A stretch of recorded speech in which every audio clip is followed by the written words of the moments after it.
Hi guys!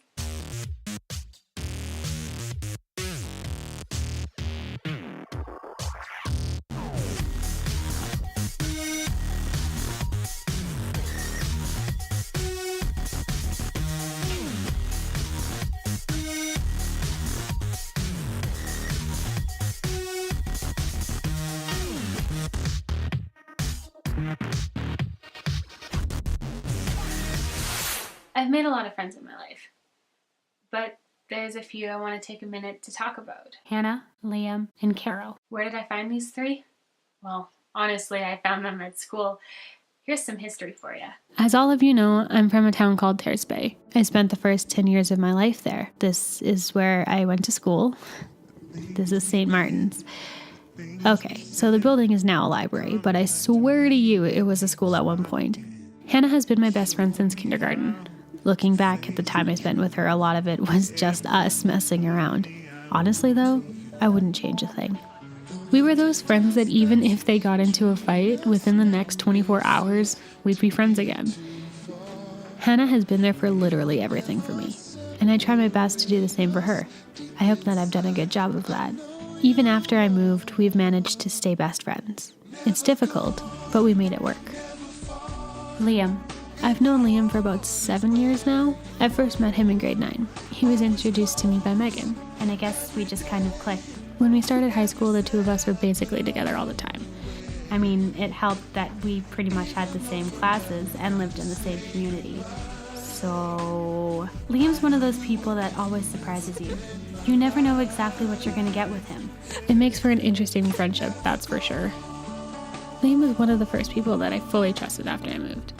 Yes, I had friends that I trusted, but he was the first one I told everything to. I don't know what I would have done if I didn't have him going into grade 10. Caroline, or as I like to call her, Carol. Carol was an exchange student who ended up going to my high school for 5 months in grade 10. Every time I think about her time in Canada, I find it interesting that I think about how she became such a huge part of our lives. She was always the friend that would make sure that everyone else was okay. I don't think I've ever seen her upset or needed a shoulder to cry on. Carol went back to Brazil at the end of her trip. This was probably one of the worst things I had to live through. I now understood what Hannah had gone through almost 6 years earlier. Saying goodbye is never easy, but I knew that she had to go home. I knew she couldn't stay. It's been a struggle not being able to talk to Carol.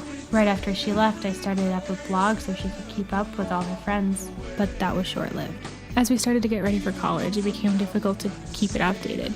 Between my classes and new friends, the blog became more of a keep up with Marissa than what I had originally intended. I get to talk to her occasionally, and honestly, we spend more time planning when we're going to talk next instead of talking. Either way, it's nice to be able to have a conversation with her and update her on what's been happening. It's hard not having the three of them around me. I went from being with them every day to barely having time to talk. I guess, though, that's what happens when you live so far apart. I mean, if I could fly home to Brazil or France, I wouldn't a heartbeat. So I guess I'll just stick with the occasional emails, texts, and seeing them when I can. I've made a lot of friends in 10 years. Hell, I've even made quite a few best friends. But without the three of you, I don't know how I would have gotten through grade school. Thanks for always being there for me, and for always continuing to be there for me. I hope whatever you're doing, you're having fun. I love and miss you guys so much. And know that I can't wait till we meet again.